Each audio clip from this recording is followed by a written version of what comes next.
वर्णन कर रहे हैं कि जो भक्त जन मतलब भजन करते हैं और उनसे गलत आचरण भी बन गए तो उनकी दुर्गति नहीं हो गई, उनको उच्च लोकों में मतलब उनको वो भोग भुगवाए जाएंगे। ये उन भक्तों की बात हो रही है जिन्होंने निश्चय किया है कि अब मुझे इसी जन्म में भगवत प्राप्ति करना है और खूब डट के प्रयत्न करके भजन कर रहे हैं। हाँ, पर उनका कुसंग हो गया और वो भ्रष्ट हो गए। वो जितेंद्रीय नहीं है, वो मनोनिग्रही नहीं है, वो मन पर विजय प्राप्त नहीं कर पाए, अब वो भ्रष्ट हो गए। अब भ्रष्ट का मतलब है लगातार भ्रष्ट हो थोड़ी है।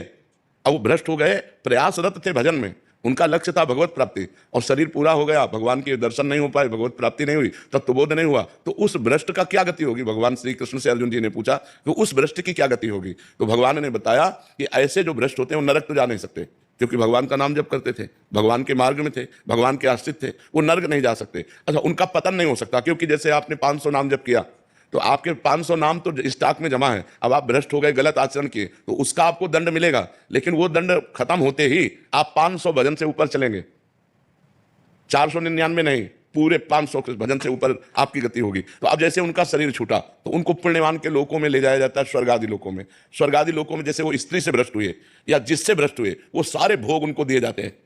ये उनका पुण्य क्षय नहीं होगा। जैसे यज्ञ करके कोई स्वर्ग जाए, दान पुण्य करके स्वर्ग जाए, तीर्थ यातन करके स्वर्ग जाए, तो उनका पुण्य क्षय होगा, और वो पुण्य क्षय होने के बाद मृत्यु लोक में फिर पुनः अशुभ गति को भी प्राप्त हो सकते हैं। लेकिन वो भजन करने वाले का भजन तो स्टॉक में जमा है, और उसका जैसे वीआईपी स्वागत हो, ऐसे स्वर्ग आदि लोकों में जिन भोगों के कारण भ्रष्ट हुआ, उन भोगों की बाहुल्यता उसको होगी, और जब उसकी उन भोगों में अरुचि हो जाएगी तब उसका जन्म होगा श्रीमान, कुलवान, धनवान, राज वैभव संपन्न, भोग संपन्न, और वहां जन्म लेकर के उसको ऐसा वातावरण मिलेगा भक्ति का, वैराग्य का, कि पूर्व का जो साधन है वो उन्हें उन भोगों में लगने नहीं देगा।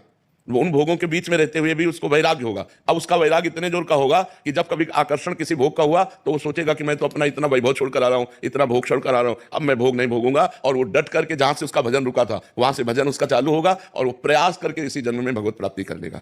अगर कहीं फिर चूक हो जाती है तो फिर उसको वही गति प्राप्त होगी, वो स्वर्ग आदि लोगों को भोग करके, वो मतलब पतन नहीं हो सकता। जी, फिर तो थोड़ा भी भजन करने वाले का पतन नहीं नहीं होगा। नहीं, मतलब एक track उसका change हाँ, होगा। इसीलिए तो हम सबको प्रार्थना करते हैं, नाम जप करो, नाम जप करो, कैसे भी करो, भाव से करो, कुभाव से करो, जैसे भी करो। मानो आप बुरी आदत नहीं छोड़ पा रहे तो भली आदत पकड़ लो ना, तो कम से कम तुम्हारे पास बुराई के साथ साथ बहुत बड़ा भजन भी तो है जो तुम्हारी हर जगह रक्षा कर लेगा। तुम्हारी